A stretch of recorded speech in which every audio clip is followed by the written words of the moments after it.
Bonsoir Audrey Inthieu, c'est un plaisir pour nous de vous retrouver et de vous recevoir surtout dans cet épisode de Woman King dédié au Sales Edition. Écoutez, merci Amandine, c'est un plaisir partagé. Je suis également ravie d'être avec vous aujourd'hui pour pouvoir échanger sur cet événement du Woman King. Alors, directrice générale de Sika Cameroun, vous incarnez le leadership même, inspirant dans un secteur hautement compétitif. Je vais vous demander de nous parler un tout petit peu de votre parcours de manière générale et puis après, pourquoi pas, au sein de Sika où vous avez déjà passé 8 ans et où vous avez gravi les échelons de manière remarquable. Alors moi, comme vous l'avez dit très bien, moi je suis Audrey, j'ai 38 ans, j'ai un parcours tout d'abord dans le domaine de l'audit, parce que j'ai travaillé dans les cabinets d'audit pendant longtemps, pendant près de 10 ans. Ensuite, j'ai décidé de rentrer au Cameroun en 2014 où j'ai intégré une première entreprise en tant que directrice financière. Et ensuite, j'ai rejoint Sika en 2016 en tant que directrice administrative et financière également.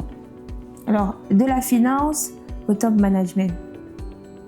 Ça s'est bien passé la transition? Alors, bien passé, je ne sais pas, mais en tout cas, ça s'est passé.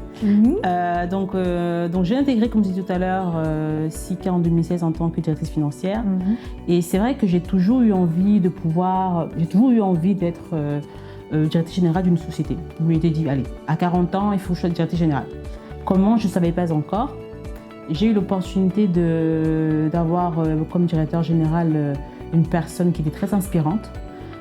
Donc j'ai eu, lors d'un entretien avec lui, j'ai eu le temps d'échanger avec lui en lui disant, voilà, moi aujourd'hui, je suis certes directrice financière, mais j'aimerais bien, pourquoi pas, devenir directrice générale plus tard. Il m'a dit, écoutez Audrey, dans une entreprise, en général, pour pouvoir accéder à ce genre de poste, il faut passer par la case commerciale. Donc si vous voulez être directrice générale, passez par la case commerciale et on en reparle. Chose que j'ai faite. Donc, je suis devenue directrice commerciale et directrice export de Sika.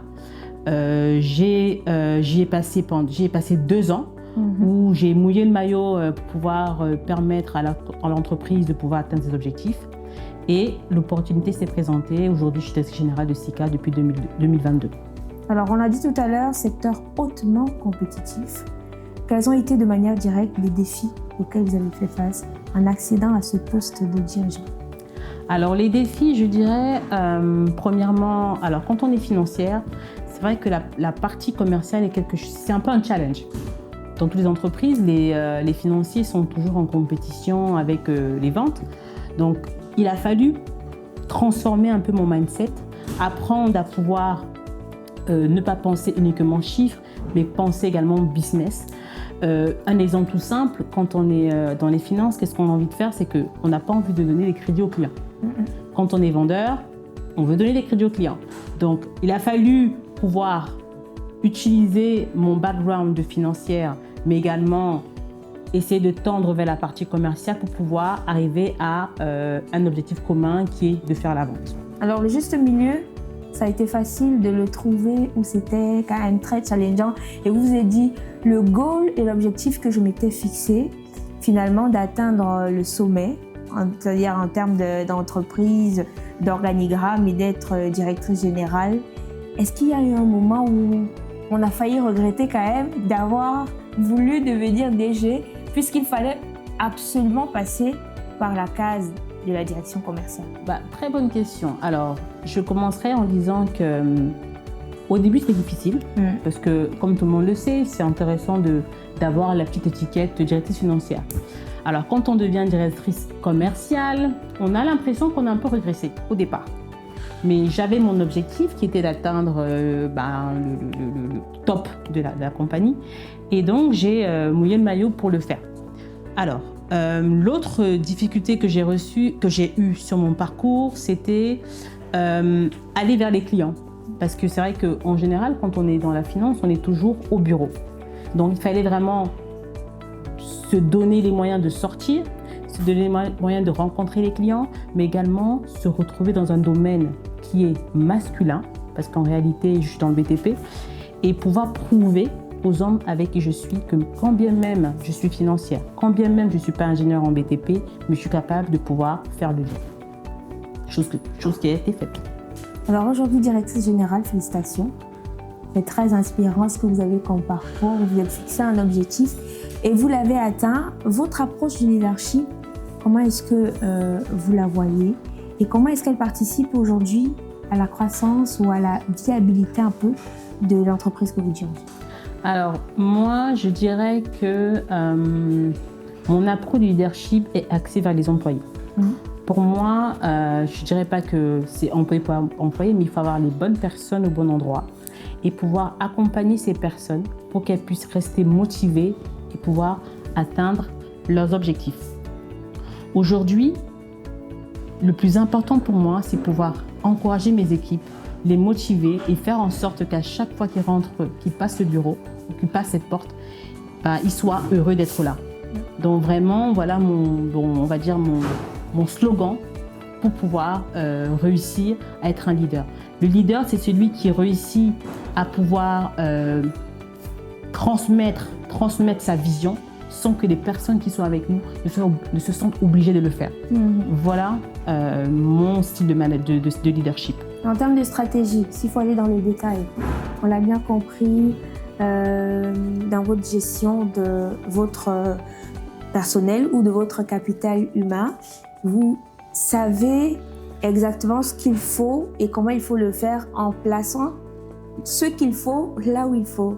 Pardon pour la redondance, mais si on va un peu terre à terre sur le plan de la stratégie, ici, à Sika, ça se passe comment pour avoir les résultats? Pour les résultats, alors, premièrement, transmettre un objectif clair aux collaborateurs. Leur déléguer, ça veut dire qu'en fait, déléguer, ça veut dire faire confiance. Quand on fait confiance à son collaborateur, on lui dit voilà ton objectif, quels sont les moyens que tu as besoin pour les atteindre. Je t'accompagnerai, je serai toujours là pour toi pour pouvoir arriver à atteindre l'objectif en fin d'année. Et après, à la fin de la journée, ce qui reste, c'est la récompense. La récompense n'est pas que financière. La récompense, c'est une récompense, ça peut être un remerciement, ça peut être un encouragement, ça peut être une félicitation, mais c'est également la rémunération. Vraiment pouvoir montrer aux collaborateurs que non seulement on vous accompagne, on vous suit, et à chaque fois que vous réussissez à atteindre un objectif, nous sommes là pour vous féliciter et vous encourager. Parce que l'être humain, même quand ce n'est pas dans la vie professionnelle, dans la vie personnelle, il a besoin de cette reconnaissance. Et c'est la reconnaissance qui te permet d'évoluer dans la vie. D'accord. Ancienne commerciale. Je ne vais pas parler de financière parce que commerciale, c'est un peu le point avant directrice générale.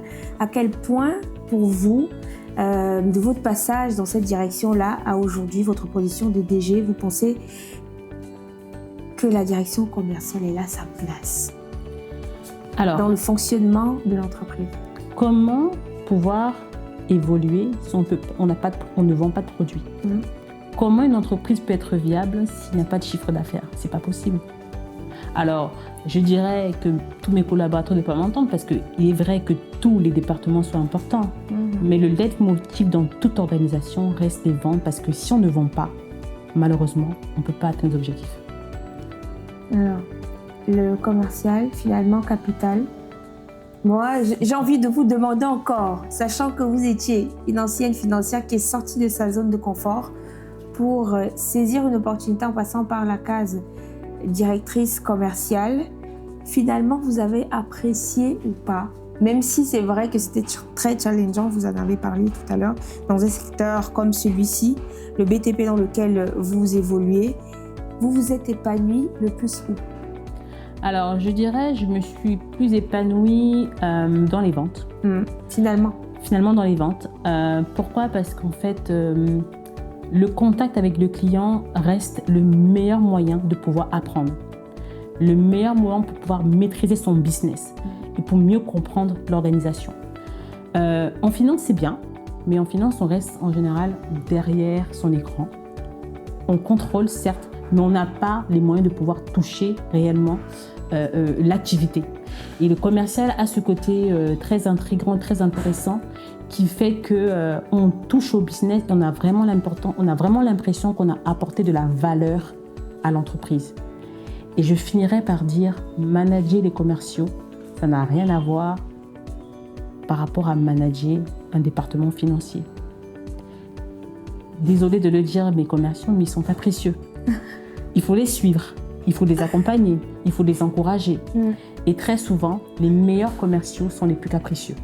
Il faut trouver le moyen de pouvoir les accompagner pour qu'ils puissent rester motivés, mais qu'ils puissent également pouvoir délivrer. Voilà, c'est vraiment...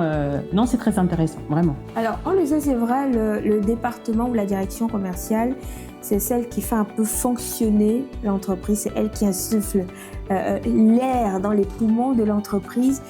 Étant passé par cette case-là, est-ce que il y a un impact quand même aujourd'hui dans votre management de ce département ou de cette équipe?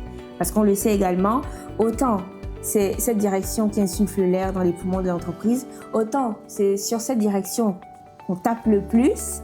Vous qui êtes passé par là et qui avez pris connaissance des difficultés et des challenges qu'on peut avoir sur le terrain, est-ce qu'aujourd'hui ça joue un tout petit peu sur votre façon de gérer votre équipe? Alors, est-ce que ça joue? Celle-là en particulier. Je dirais oui, bien évidemment, parce que je les ai côtoyés au quotidien. Est-ce que ça a impacté mon style de management aujourd'hui? Non. Ce qui a impacté mon style de management, c'est vraiment le fait d'avoir passé toutes ces cases. Alors, je rebondis sur autre chose en disant, c'est pour ça qu'on dit dans la vie, pour pouvoir arriver à un objectif, il faut passer par plusieurs cases, il faut passer par des étapes. Aujourd'hui, j'ai la capacité de dire, voilà, en finance, je comprends, je maîtrise. Dans les ventes, je comprends, je maîtrise. Production, j'essaie de comprendre, je maîtrise. Donc vraiment, la clé finalement, c'est pouvoir essayer de comprendre chaque département, chaque opération pour pouvoir avoir une vision générale, une vision globale de l'organisation. Alors au jour d'aujourd'hui, est-ce que vous êtes resté très proche de ce département et ce qu'il fait? Ou bien devenir directrice générale et vous imposer quand même un regard sur tout ce qui se passe dans l'entreprise vous a éloigné du département et de la direction commerciale? Alors non, je ne suis pas devenue plus proche, je suis proche de tous mes collaborateurs. Parce qu'aujourd'hui, ma vision, c'est une vision qui prône en fait l'égalité entre tous les collaborateurs, entre toutes les personnes de l'organisation.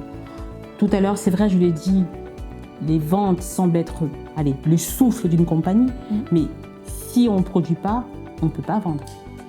Si on ne déclare pas correctement les chiffres, on ne peut pas évoluer. Si les produits ne sont pas ramenés au Cameroun à temps pour une partie de nos marchandises, on ne peut pas vendre. Donc c'est vraiment tous les départements qui forment une boucle pour pouvoir arriver à l'objectif final. Et il est très important pour les collaborateurs de comprendre qu'ils sont tous pris de la même façon devant la direction générale. Alors il y a quelque chose que je fais, je prends la peine de passer toujours du temps avec mes collaborateurs, alors que ce soit des personnes qui sont à l'usine, au magasin ou dans les bureaux, pour vraiment qu'ils puissent comprendre que vous êtes tous les mêmes. Quand bien même il y a des personnes qui semblent être, parce qu'ils sont dans les bureaux, que vous pensez être plus important que vous, c'est faux. Parce qu'en réalité, on est tous pareils. On est une famille en fait au final. Alors vous êtes une femme, directrice générale, avec les différents postes de responsabilité que vous avez eus. On ne saurait faire cet entretien sans évoquer peut-être des stéréotypes dans ce domaine assez stratégique dans lequel vous évoluez. Est-ce qu'à un moment donné, vous avez senti que le genre aurait pu être un problème? Est-ce que vous avez senti qu'à un moment donné, il fallait prouver sa compétence un peu plus que d'autres parce que vous étiez une femme? Est-ce que... Je dirais non. La chose que j'ai trouvé qu'il fallait... Alors, je dirais que c'est ma jeunesse, entre guillemets, qui m'a qui m'a poussée à faire plus que les autres. Très souvent, c'est malheureux à dire, mais quand on est une femme jeune, on a l'impression qu'elle a réussi à atteindre ce poste-là pour des raisons, je vous laisse imaginer la suite. Donc, j'avais besoin à chaque fois de dire j'ai réussi à le faire parce que je suis passée par ici, par là et par là, pour qu'on puisse comprendre que je ne suis pas arrivée là par hasard. Et ça, c'est des éléments que souvent les hommes jeunes ont moins besoin de dire Et nous, malheureusement, on a besoin de le dire. Et à ce moment-là, on s'impose comment? Est-ce que c'est évident d'avoir juste la niaque, on a l'envie de réussir, l'ambition, l'abnégation, et il suffit d'avoir toutes ces qualités-là pour y arriver. À ce moment, qu'est-ce que vous faites pour vous faire entendre, pour exister et surtout qu'on vous prête l'oreille ou le regard afin de vous laisser prouver ce que vous... C'est les actions. Les actions. Moi, je dis dans la vie, c'est les actions qui... alors, ça sert à rien de parler, ça sert à rien de dire, c'est les actions. C'est le travail que tu fais au quotidien qui vont déterminer la personne que tu es. C'est les actions que tu as qui vont déterminer si ce que tu as dit sont réels, mais c'est les actions que tu as au quotidien qui vont également permettre aux gens de changer l'image qu'ils ont de toi. Je prends un exemple, moi je prends l'exemple de l'intégrité. C'est quelque chose, ça c'est mon truc. Alors, c'est facile de dire je suis intègre, mais c'est le comportement que tu vas avoir au quotidien qui prouvera que tu es intègre ou pas. C'est pas le fait de le dire. Et je dirais que c'est des actions. Les actions parlent d'elles-mêmes en général. Et en entreprise? Pareil. Les femmes, le rendement, vous avez un secteur comme celui-là où on a quand même, c'est évident, plus d'hommes que de femmes. Je ne sais pas, à partir du moment où vous avez intégré, vous avez commencé à travailler dans ce domaine-là, et aujourd'hui, s'il faut faire une comparaison, est-ce qu'on a plus de femmes qui ont rejoint un peu le mouvement? Est-ce que finalement, c'est un secteur toujours très on va dire masculin, voilà. Et après, ça c'est deux questions en une. Les rapports et les rendements professionnels des femmes dans ce secteur, est-ce que ça suit? Est-ce que vous ne sortez pas finalement du lot en ayant choisi d'évoluer dans celui-ci et en excellant comme vous le faites? Non, parce que, bon déjà, alors pour tout le monde honnête avec vous, je ne traite presque jamais des questions de genre. Okay. Parce que pour moi, on accède à un poste parce qu'on est compétent. Point. Que ce soit une femme, que ce soit un homme, voilà. Et alors, le phénomène en ce moment qui dit voilà, il faut essayer de faire en sorte que les femmes puissent arriver à des postes de responsabilité, c'est très bien. Mais la première chose, c'est est-ce qu'elle est compétente? Est-ce qu'elle a envie? Est-ce qu'elle peut le faire?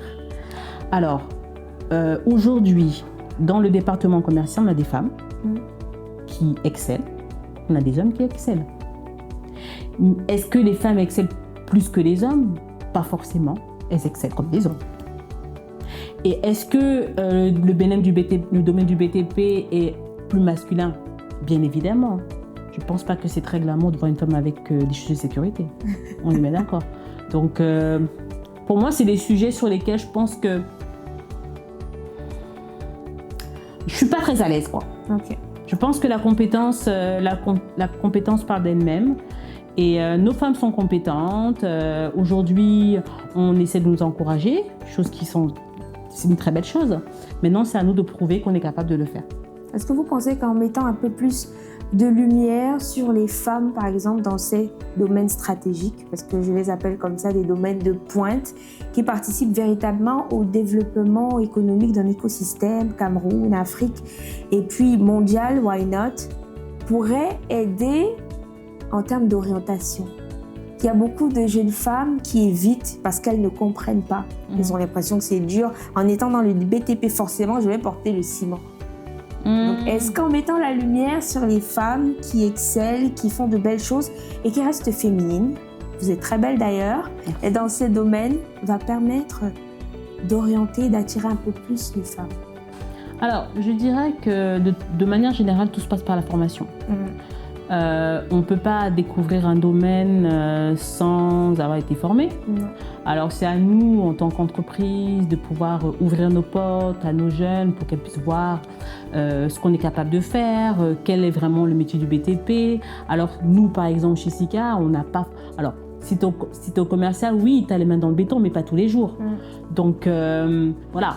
C'est à nous de montrer, notre secteur à nos jeunes femmes pour qu'elles puissent voir si elles sont intéressées ou pas. Mais à la fin de la journée, c'est la passion. On va vers un secteur parce qu'on a envie, parce qu'on aime. On n'y va pas parce que ça fait bien ou parce qu'il y a moins de femmes sur le secteur. Donc on y va vraiment parce qu'on aime. Et c'est d'abord aimer Et ensuite vient le travail et après tout ce qui va avec.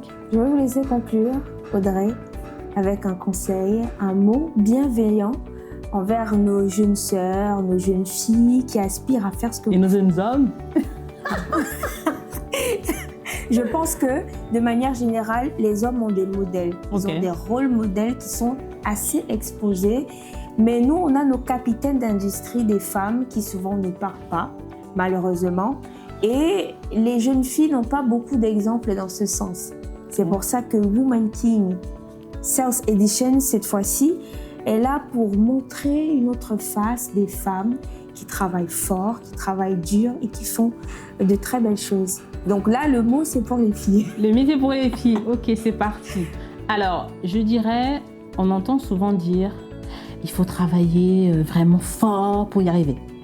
C'est pas mon discours. Ok. Tout le monde travaille.